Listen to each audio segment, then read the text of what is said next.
Supreme court ತೀರ್ಪನ್ನು ಎಲ್ಲರೂ ಶ್ಲಾಘಿಸ್ತಾ ಇದ್ದಾರೆ, ಮತ್ತು ಒಂದು ಒಳ್ಳೆ ತೀರ್ಪು ಅಂತ ಎಲ್ಲ ಇದು ಮಾಡ್ತಾ ಇದ್ದಾರೆ. ಬಟ್ ಈಗ ಬೇಲ್ ಕ್ಯಾನ್ಸಲ್ ಆಗಲಿಕ್ಕೆ ಈಗ ಸುಪ್ರೀಂ ಕೋರ್ಟ್ ಯಾವೆಲ್ಲ ಇದನ್ನ ಪಾಯಿಂಟ್ಸ್ನ ಪರಿಗಣನೆ ಮಾಡಿರ್ಬೋದು ಸರ್? ಓಕೆ, ಅಂದರೆ ಎಲ್ಲರೂ ಕೂಡ ಈ ಆದೇಶವನ್ನ ಪ್ರೀತಿಸಿದ್ದಾರೆ, ಗೌರವಿಸಿದ್ದಾರೆ, ಗೌರವಿಸಲೇಬೇಕು. ನಮಗಿಲ್ಲ ಬೇರೆ ವಿಧಿ ಇಲ್ಲ, ಗೌರವಿಸಲೇಬೇಕು. ಹಾಗಾಗಿ ಈ ಆದೇಶ ಸರಿ ಇದೆ ಅಂತ ನೀವು ಯಾಕೆ ಹೇಳ್ತೀರಾ ಅಂತ ಸುಪ್ರೀಂ ಕೋರ್ಟ್ ಈ ಆದೇಶ ಮಾಡೋಕ್ಕೆ ಕಾರಣ ಏನು ಅಂದರೆ, ಸುಪ್ರೀಂ ಕೋರ್ಟ್ ಅಬ್ಸರ್ವ್ ಮಾಡಿರುವಂಥದ್ದು ಸರ್, ಮೊದಲು ಈತ ಪ್ರಾಣ ಹೋಗಿರೋದ್ರಿಂದ ಹಿಡಿದು, ಅಂದರೆ ರೇಣುಕಾಸ್ವಾಮಿ ಆ ಚಿತ್ರದುರ್ಗದಿಂದ ಬಂದಾಗಿಂದ ಹಿಡಿದು ದರ್ಶನ್ ಅವರು ಬೇಲ್ ಆಗೋವರೆಗೂ ಕೂಡ, ಮತ್ತು ಬೇಲ್ ಆದ ನಂತರ ಶೂಟಿಂಗ್ ಹೋಗಿರೋ ತನಕನೂ ಕೂಡ ಎಲ್ಲವನ್ನು ಸಂಪೂರ್ಣವಾಗಿ ಸೂಕ್ಷ್ಮವಾಗಿ ನೋಡಿದ್ರು. ಹೇಗೆ ನೀವು ಕ್ರಿಕೆಟಲ್ಲಿ ಥರ್ಡ್ ಅಂಪೈರ್ ನೋಡ್ತಾರಲ್ಲ, ರಿವೈಸ್ ಮಾಡಿ, ಸ್ಲೋ ಮೋಷನ್ ರಿವೈಸ್ ಮಾಡಿ, ಆ ರಿವೈಸ್ ಮಾಡೋ ಸ್ಲೋ ಆಗಿರ್ಬೋದು, ನಿರ್ಧಾರ ಟಕ್ಕನೆ ತಗೊಳುತ್ತೆ. ಸೊ ಆ ರೀತಿ ಎಲ್ಲ ಕಡೆ ಇರೋ ದಾಖಲಾತಿಗಳನ್ನು ಕೂಡ ಸಂಪೂರ್ಣವಾಗಿ ಇಟ್ಕೊಂಡು ನೋಡಿದೆ. ಏನೇನು ನೋಡಿದೆ ಪ್ರಮುಖವಾಗಿ, ಇವೆಲ್ಲ ನೋಡಿದ್ರು ಕೂಡ ಪ್ರಮುಖವಾಗಿ ಏನಿದೆ, ಇಸ್ ದರ್ಶನ್ ಕೊಲೆ ಏನಕ್ಕಾಯಿತು ಅದು ನೋಡಿದೆ. ಓಕೆ, ಜೈಲಿನಲ್ಲಿ ಈತ ಏನು ಮಾಡ್ತಿದ್ದ ಅನ್ನೋದು ಕೂಡ ಪಾಯಿಂಟ್ ಆಗಿದೆ. ಇಷ್ಟೊಂದು ರಾಜ್ಯ ಆತಿಥ್ಯ ಇದೆಯಾ, ಹಬ್ಬ ಅಂತ ಕೂಡ ಇದು ಮಾಡಿದೆ.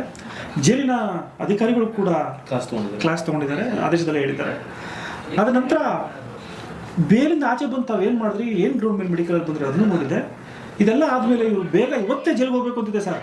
ಖಂಡಿತ ಹೌದು, ಅರ್ಥ ಮಾಡ್ಕೊಳ್ಳಿ, ಇವತ್ತೇ ಜೈಲಿಗೆ ಹೋಗಬೇಕು ಅಂತ ಹೇಳಿದೆ. ಎಂತಕ್ಕೆ ಅಂದರೆ ಬೇರೆ ಪ್ರಕರಣಗಳಲ್ಲಿ 30 ದಿನ ಟೈಮು, 60 ದಿನ ಟೈಮು, ವಾರಗಟ್ಟಲೆ ಟೈಮ್ ಕೊಡ್ತಾರೆ. ನೀನು ಇಂಥ ದಿನ ಹೋಗಿ ಮಾಡು. ವಿನಯ್ ಕುಲಕರ್ಣಿ ಅವ್ರ ಕೇಸ್ ಅಂತ ಗೊತ್ತಿರ್ಬೋದೇನೋ, ಇಷ್ಟು ದಿನ ಟೈಮ್ ಕೊಡ್ತಾರೆ. ಈ ಕೇಸಲ್ಲಿ ಇವತ್ತೇ ಬನ್ನಿ ಅಂತೂ. ಕಾರಣ ಏಕೆಂದರೆ ಇಷ್ಟು ನೀನು ಪ್ರಭಾವಿ ಇರೋದಿದೆ ಅಂದರೆ ಸಾಕ್ಷಿ ನಾಶ ಮಾಡ್ಬಿಡ್ತೀರಾ ನೀವು ಇನ್ನು ಆಚೆ ಇರೋವಂಥದ್ದು ಬೇಡ, ಒಳಗಡೆ ಬನ್ನಿ ಅಂತ ಇಷ್ಟೆಲ್ಲ ಆದೇಶ ಮಾಡಿರೋರು ಬೇಲ್ ತಿರ್ಗಾ ಕೊಡ್ತಾರೆ. ಸುಮ್ಮನೆ ನಾನು ಕೇಳ್ತೀನಿ, ಸುಮ್ಮನೆ ಬೇಲ್ ಆಗಲಿ ಬಿಡಲಿ, ಅದು ಅವ್ರು ಬಿಟ್ಟಿದ್ದು ಅವರನ್ನೇ. ಬಟ್ ನಾನು ಸಮಾಜಕ್ಕೆ ಯಾವುದೋ ಒಂದು ಮಾಧ್ಯಮದಲ್ಲಿ ಹೇಳ್ಬೇಕಂದಾಗ ನಾನು ಸತ್ಯವನ್ನೇ ಹೇಳ್ಬೇಕಾಗಿತ್ತು, ಅದು ಬೇರೆ ಹೇಳ್ಬೇಕಾಗಿತ್ತು. ತಪ್ಪಾಗಬಾರ್ದು. ನಮ್ಗೆ ಯಾಕೆ ಸರ್ ಏನು ಇದೆ ಆಪ್ಷನ್, ನಾವು ನ್ಯಾಯದ ಪರ, ಸತ್ಯದ ಪರ, ಧರ್ಮದ ಪರ ಅಷ್ಟೇ. ಯಾರೇ ತಪ್ಪು ಮಾಡಲಿ, ನಾನೇ ತಪ್ಪು ಮಾಡಿದ್ರೆ ದಯವಿಟ್ಟು ನನಗೂ ಅದೇ ಸ್ಥಾನದಲ್ಲಿ ಕೊಡಿ, ಅದಕ್ಕಿಂತ ದೊಡ್ಡ ಸ್ಥಾನದಲ್ಲಿ ಕೊಡಿ. ಚಪ್ಪಲಿ ಹೊಡಿತೀನಿ, ನಾನು ಹೊಡ್ಸ್ಕೊತೀನಿ. ತಪ್ಪು ಮಾಡಿದ್ರೆ ಮಾತ್ರ ನಾನು ಮಾಡಲಿ ಅಥವಾ ನನ್ನ ಕುಟುಂಬದವ್ರು ಮಾಡಲಿ ಅಥವಾ ಯಾರೇ ಮಾಡಲಿ, ತಪ್ಪೇ. ಇಲ್ಲ ಅಂದಾಗ ಅದನ್ನ ಹೇಳುವಂಥ ಧೈರ್ಯವೂ ನಮಗಿದೆ, ತಪ್ಪಿಲ್ಲ. ಯಾಕಂದ್ರೆ ನಾವು ಸಮಾಜದಲ್ಲಿ ಏನೋ ಒಂದು ಚೂರು ತಿಳ್ಕೊಂಡಿರೋವಂಥವ್ರು ಅಂತ ಹೇಳಿದ್ದಾರೆ ಜನ, ನಮ್ಗೆ ಗೊತ್ತಿಲ್ಲ ತಿಳ್ಕೊಂಡಿದ್ದೀವಿ ಅಂತ. ಸೊ ಅದನ್ನು ನೀವು ಹೆಂಗೋ ಒಂದು ಮಾಧ್ಯಮ ಕೂರಿಸಿ ನಮಗೆಲ್ಲ ಹೇಳಿಸ್ತಾ ಇದ್ದೀರಾ ಅಂದರೆ, ಸೊ ನಾನು ಸತ್ಯವನ್ನೇ ಹೇಳಬೇಕು. ಹಾಗಾಗಿ ಬೇಲ್ ಆಗಲ್ಲ ಸರ್, ಬೇಲ್ ಆಗಕ್ಕೆ ಸಾಧ್ಯವೇ ಇಲ್ಲ. ಇವೆಲ್ಲ ಪರಿಗಣಿಸಿರುತ್ತೆ. ಸುಪ್ರೀಂ ಕೋರ್ಟ್ ಕೊಟ್ಟಿರುವಂಥ ಆದೇಶವನ್ನು ಸಾರ್ವಜನಿಕ ವಲಯದಲ್ಲಿ ಸ್ವಾಗತ ಮಾಡ್ತಾ ಇದ್ದಾರೆ. ಯಾಕೆ ಅಂದರೆ ದುಡ್ಡಿರೋನು ಕಾನೂನನ್ನ ಕೊಂಡ್ಕೊಳ್ಳೋಕೆ ಆಗ್ಬಿಟ್ರೆ ದೇಶದಲ್ಲಿ ದೇಶವಾಗಿರಲ್ಲ, ಭಾರತವಾಗಿರಲ್ಲ. ದುಡ್ಡಿರಲಿ ದುಡ್ಡಿಲ್ಲದೇ ಇರಲಿ, ಕಾನೂನಿಗೆ ಯಾವುದೇ ಬೆಲೆ ಇಲ್ಲ. ಕಾನೂನು ಯಾವತ್ತೂ ನ್ಯಾಯದ ಬೆಲೆ. ಯಾರು ಒಳ್ಳೇದು ಮಾಡ್ತಾರೆ, ಭಗವಂತ ಹೆಂಗೆ ಒಳ್ಳೆಯ ಪರ ಇರ್ತಾನೋ ಕಾನೂನು ಹಂಗೆ ಒಳ್ಳೆಯ ಪರನೇ ಇರಬೇಕು, ಅವಾಗಲೇ ದೇಶದ ಸುವ್ಯವಸ್ಥೆ.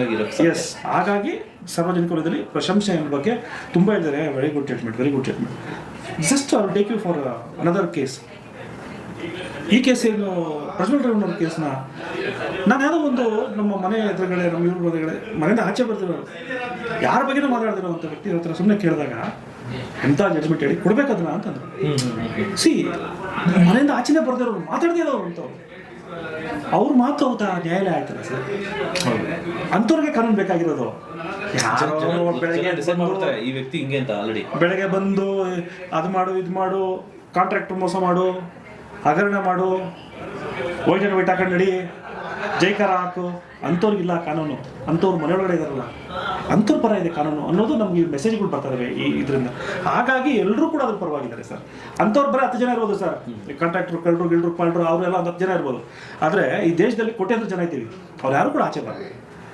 ಸೊ ಹಾಗಾಗಿ ನಿಮಗೆ ಒಂದು ಪೋಸ್ಟ್ ನೋಡ್ಬೋದು, ತುಂಬ ಲೆಂತಿ ಮಾಡ್ತೀನಿ, ರಿಲೀಸ್ ಸಾರಿ, ಒಂದು ಪೋಸ್ಟ್ ನೋಡ್ಬೋದು, ಹ್ಯಾಪಿ ಬರ್ತ್ಡೇ ಟು ಯು ಅಂತ ಯಾರೋ ಒಬ್ರು ಏನೋ ಹಾಕ್ಬಿಟ್ಟಿರ್ತಾರೆ. ಯಾರೋ ಒಬ್ಬರು, ಅವ್ರು ಒಬ್ಬಂದೇ ಆಗಿರೋದ್ರೆ ಅವ್ರು ಬರ್ತ್ಡೇ ಇರಲ್ಲ. ಹೌದು, ತುಂಬ ಜನದ ಇರುತ್ತೆ. ಅವತ್ತು ಒಂದು ಮಗುವಿಂದ ಯಾರೋ ಹಾಕ್ಸ್ಕೊಳ್ಳೋಕ್ಕಿಂತ ಅಥವಾ ಅವರು ಹಾಕಿರೋದಕ್ಕಿಂತ ವ್ಯಕ್ತಿ ಯಾರು ಅಂದರೆ ಜಾಸ್ತಿ ಮೇಲೆ ಇರ್ತಾರಲ್ಲ, ಅವರ ಒಂದು ಪವರ್ ಜಾಸ್ತಿ ಇರೋದು ನನಗೆ ಹೇಳಕ್ಕೆ ಇಷ್ಟಪಡ್ತೀನಿ ಸರ್. ಈಗ ಫೈನಲ್ ಆಗಿ ಈಗ ದರ್ಶನ್ ಅಭಿಮಾನಿಗಳು ಈ ಸಮಯದಲ್ಲಿ ಯಾವ ರೀತಿ ಏನಾದರೂ ಮಿಸ್ಟೇಕ್ ಮಾಡುವಂಥದ್ದಾಗಲಿ, ಯಾವ ರೀತಿ ಇರಬೇಕು, ಕಾನೂನು ಸಲಹೆ ಹೇಗೆ ಕೊಡ್ತೀರಾ? ಅಲ್ಲ, ನನ್ನ ನಗುನೇ ತಮಗೆ ಆನ್ಸರ್ ಕೊಟ್ಟಿರ್ಬೋದು. ಪಾಪ ಅಭಿಮಾನತ್ವ ಇರಲಿ ಸರ್, ತಂದೆ ತಾಯಿ ಮೇಲೆ ಜಾಸ್ತಿ ಇರಲಿ, ಬಂಧು ಬಳಗದ ಮೇಲೆ ಜಾಸ್ತಿ ಇರಲಿ, ಸ್ನೇಹಿತರ ಮೇಲೆ ಇರಲಿ. ಇವತ್ತು ನಾನು ನೇರವಾಗಿ ಹೇಳಬಲ್ಲೆ, ದರ್ಶನ್ ಅವ್ರಿಗೆ ಏನಾದ್ರೂ ಕೂಡ ಅಪಾಯ ಆಗಿದೆ ಅಥವಾ ಅವ್ರ ಆಟಿಟ್ಯೂಡ್ ಚೇಂಜ್ ಆಗಿದೆ ಅಂದರೆ ಅದಕ್ಕೆ ಕಾರಣ ಅವ್ರ ಅಭಿಮಾನಿಗಳೇ ಸರ್. ಯಾಕೆಂದರೆ ಅಣ್ಣ ನೀನು ಬೈದ್ರೆ ನಾನು ವಿಷಲ್ ಹೊಡಿತೀನಿ ಅಂತ ಹೇಳ್ತಾರೆ, ಅಣ್ಣ ನೀನು ಹಿಂಗೆ ಮಾಡಿದ್ರೆ ನಾನು ನಿಮ್ಗೆ ವಿಷಲ್ ಹೊಡಿತೀನಿ ಅಂತ ಹೇಳ್ತಾರೆ. ಇವತ್ತು ಅದೇ ಎಲ್ಲೋ ಒಂದು ಕಡೆ ಮುಳು ಆಯ್ತೇನೋ ಅಂತದ್ದು. ಯಾಕೆಂದರೆ ಅದು ಬಂದ್ಬಿಡುತ್ತಾ, ಆ ಒಂದು ಅಹಂ ಬಂದ್ಬಿಡ್ತಾ, ಅಥವಾ ನಾನು ಏನು ಮಾಡೋದು ಯಾರು ಕೇಳೋರಿಲ್ಲ ಅನ್ನೋದು. ನೀವು ನಾನು ಒಂದು 20 ಜನ ಹೊಗಳ್ಬಿಟ್ಟು ನಾನು ಮೇಲೆ ಹೋಗ್ತೀನಿ ಝೂಮ್ ಬರ್ತೀನಿ ಅಂಥದ್ರಲ್ಲಿ ಮಹಾನ್ ವ್ಯಕ್ತಿ, ಎಲ್ಲೇ ಹೋದ್ರು ಜನ ನಾನು ಇದ್ದೀನಿ, ಅಣ್ಣ ನೀನು ಬೈದ್ರೆ ಖುಷಿ ಕಣ ಅಂತ. ಈ ಥರ ಅಂಬರೀಷ್ ಅವರು ಇದ್ರು. ಅಂಬರೀಷ್ ಅವರು ಅವ್ರ ಹತ್ರ ಬೈಸ್ಕೊಳ್ಳೋ ಜನ ಪ್ರೀತಿಸ್ಕೊಳ್ಳೋರು, ಹಾರ್ಮ್ಲೆಸ್ ಫೆಲ್ಲೋ.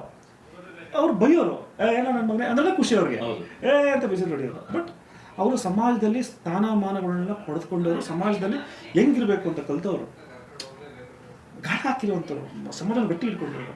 ಪಾಪ ಎಲ್ಲೊಂದು ಕಡೆ ದರ್ಶನ್ ಅವರು ಅವ್ಯಾವು ಕೂಡ ಅವ್ರಿಗೆ ಸಿಗದೇ ಇರೋಂಥದ್ದು ಸ್ವಲ್ಪ ಎಲ್ಲೋ ಒಂದು ಕಡೆ ಎಲ್ಲೋ ಅಭಿಮಾನಿಗಳನ್ನ ಮೆಚ್ಚೋಕ್ ಹೋಗಿ ಅವರು ವ್ಯಕ್ತಿತ್ವ ಅಭಿಮಾನಿಗಳು ಮೆಚ್ಚೋಕ್ಕೋಸ್ಕರ ಅಲ್ಲ, ಆ ವಿಸಿಲ್ಗಳು, ಆ ಹೊಗಳಿಕೆ ಅಥವಾ ಪ್ರೀತಿ. ಈಗ ಮಕ್ಕಳು, ನಾನು ಇನ್ನೊಂದು ಹೇಳ್ತೀನಿ, ಮಗುಗೆ ತಂದೆ ತಾಯಿಯಾದ ಅತಿಯಾದ ಪ್ರೀತಿನ ಹಾಳು ಮಾಡುತ್ತೆ ಅಂತ ಒಂದು ಒಗ್ಗಟ್ಟಿದೆ. ಅವ್ರ ಅಪ್ಪ ಅಮ್ಮ ಎಷ್ಟು ಪ್ರೀತಿಸ್ತಾರೆ ಅಂದಾಗ ಮಗು ಆಚೆಗಡೆ ಚೇಂಜ್ ಆಗುತ್ತೆ. ನಮ್ಮ ಅಪ್ಪ ಅಮ್ಮ ಇಲ್ವ ಹಿಂದ್ಗಡೆ, ಇಲ್ಲ ನಮ್ಮ ಅಪ್ಪ ಅಮ್ಮ ಹಿಂದ್ಗಡೆ ಎಲ್ಲದಕ್ಕೂ ಸಪೋರ್ಟ್ ಮಾಡ್ತಾರೆ ನಮ್ಮ ಅಪ್ಪ ಅಮ್ಮ, ಏನಾದರೂ ನಮ್ಮ ಅಪ್ಪ ಅಮ್ಮ ಏನಲ್ಲ, ಅದು ಆಟೋಮೆಟಿಕ್ ಆಗಿ ಬಂದ್ಬಿಡುತ್ತೆ.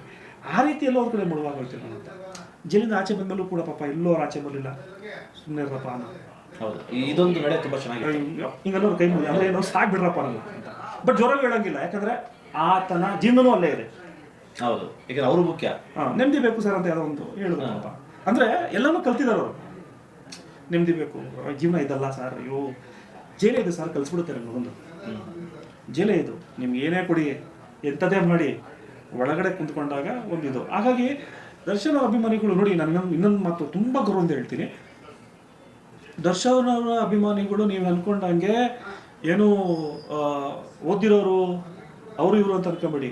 ಸಾಫ್ಟ್ವೇರ್ ಇಂಜಿನಿಯರಿಂದ ಹಿಡಿದು, ಡಾಕ್ಟರಿಂದ ಹಿಡಿದು, ಲಾಯರಿಂದ ಹಿಡಿದು, IAS ಆಫೀಸರ್ವರೆಗೂ ಇದ್ದಾರೆ.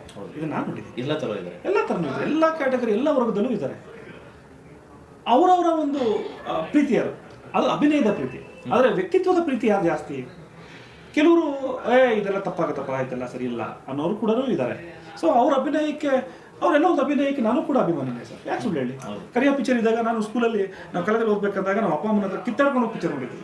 ಅಭಿನಯ ಅದು, ಕ್ಯಾರೆಕ್ಟರ್ಗಲ್ಲ. ಕ್ಯಾರೆಕ್ಟರ್ ದೇವರಣಿಗೂ ಅಲ್ಲ, ಇವತ್ತೂ ಅಲ್ಲ, ನಾಳೆನೂ ಅಲ್ಲ. ಕ್ಯಾರೆಕ್ಟರ್ಗೆ ಬೇರೆನೇ ಇರುತ್ತೆ, ಅಭಿನಯಕ್ಕೆ ಖಂಡಿತವಾಗ್ಲೂ ಇದೇ ಇರಬೇಕು. ಇದೇನಾದ್ರು ಟ್ರಯಲ್ಸ್ ಎಲ್ಲ ಮುಗಿದು ಒಂದ್ ಕಡೆ ಅವ್ರು ತಪ್ಪಿತಸ್ಥರು ಅಂತ ಪ್ರೂವ್ ಆಯ್ತು ಅಂದ್ರೆ ಯಾವ ರೀತಿ ಏನೆಲ್ಲ ಶಿಕ್ಷೆ ಆಗ್ಬೋದು? ಲೈಫ್ ಇಂಪ್ರಿಸನ್ಮೆಂಟ್ ಅಷ್ಟೇ, ಮಾತಿಲ್ಲ. ಕೊಲೆ ಕೇಸ್ನಲ್ಲಿ ನಿಮಗೆ ಯಾವುದೇ ಕಾರಣಕ್ಕೂ ಶಿಕ್ಷೆ ಅಂತ ಆದ್ರೆ ಅದು ಲೈಫೇ. ಅದು ಬಿಟ್ಟು 3 ವರ್ಷ 10 ವರ್ಷ 3 ವರ್ಷ ಅವೆಲ್ಲ 7 ವರ್ಷ ಆ ಥರದ್ದೇನಿಲ್ಲ. ಅದನ್ನ ಲೈಫೇ, ಜೀವಾವಧಿ ಶಿಕ್ಷೆ ಅಷ್ಟೇ. ಜೀವಾವಧಿ ಶಿಕ್ಷೆ ಅಷ್ಟೇ, ಬೇರೆ ಏನು ಬರಲ್ಲ. ಕೊಲೆ ಅರ್ಧಬರ್ಧ ಮಾಡಿದ್ಯಾ, ಅದಕ್ಕೆ ಅರ್ಧಬರ್ಧ ಶಿಕ್ಷೆ ಅಂತ ಹೇಳಲ್ಲ, ಅದಕ್ಕಿರೋ ಪನಿಷ್ಮೆಂಟ್ ಅದನ್ನ. ಸೊ ಇವ್ರದ್ದು ಎಷ್ಟು ಇನ್ವಾಲ್ವ್ಮೆಂಟ್ ಇದೆ ಅನ್ನೋದು ಮ್ಯಾಟರ್ ಆಗುತ್ತೆ ಅಲ್ಲಿ. ಏನೇ ಇನ್ವಾಲ್ವ್ಮೆಂಟ್ ಇದ್ರೂ convicted is convicted, convicted is convicted ಅಷ್ಟೇ. Guilt is guilt. ನೀವು ಎಷ್ಟು ಮಟ್ಟಿಗಿದೆ ಇವಾಗ ನೀವು ಚಾಕು ತಂದು ನನಗೆ ಕೈಲಿ ಕೊಟ್ಟಿದ್ದೀರಿ ಅಂತ ಅನ್ಕೊಳ್ಳಿ, ಓಕೆ, ಚುಚ್ಚಿನ ಬೇರೆ ಇರ್ತಾನೆ. ಚಾಕು ತಂದು ಕೊಟ್ಟಿದ್ದಕ್ಕೆ ಶಿಕ್ಷೆ ಅಲ್ಲ, 302 ಏನು ಬರಬೇಕು ಅದು ಬರಲೇಬೇಕು. ಮೊಬೈಲ್ ತಂದು ಕೊಟ್ರೆ ಅದಕ್ಕೆ ಬೇರೆ, ಓಕೆ, ವೆಪನ್ ಕೊಡುತ್ತೆ. ಸೊ ಹಾಗೆ ಈ ಪ್ರಕರಣದಲ್ಲಿ ಇವ್ರ ಇನ್ವಾಲ್ವ್ಮೆಂಟ್ ನಮಗೆಲ್ಲ ಗೊತ್ತಿರೋದು. ಆ ಜಾಗದಲ್ಲಿದ್ರು ಇಲ್ವೋ, ಏನಾಯ್ತು, ಅವ್ರು ಹೊಡೆದ್ರು ಇಲ್ವೋ, ಅದ್ರ ಮೇಲೆ ಅದೆಲ್ಲ ಚಾರ್ಜ್ ಶೀಟಲ್ಲಿದೆ. ಆ ರೀತಿ ನೋಡಿದಾಗ ಇದು ಶಿಕ್ಷೆ ಆಯ್ತು ಅನ್ನೋ ಜೀವಾವಧಿನೇ, ಬೇರೆ ಮಾತೇ ಇಲ್ಲ. ಶಿಕ್ಷೆ ಆದರೆ ಕನ್ವಿಕ್ಷನ್ ಆಗ್ತದೆ, ವಿ ಕ್ಯಾನ್ ನೋಟಿಸ್, ನೀವು ಹಿಡ್ಕೋಬೋದು. ಅದಾದರೆ ಅದನ್ನೇ ಆಗ್ಬೋದು. ಆದರೆ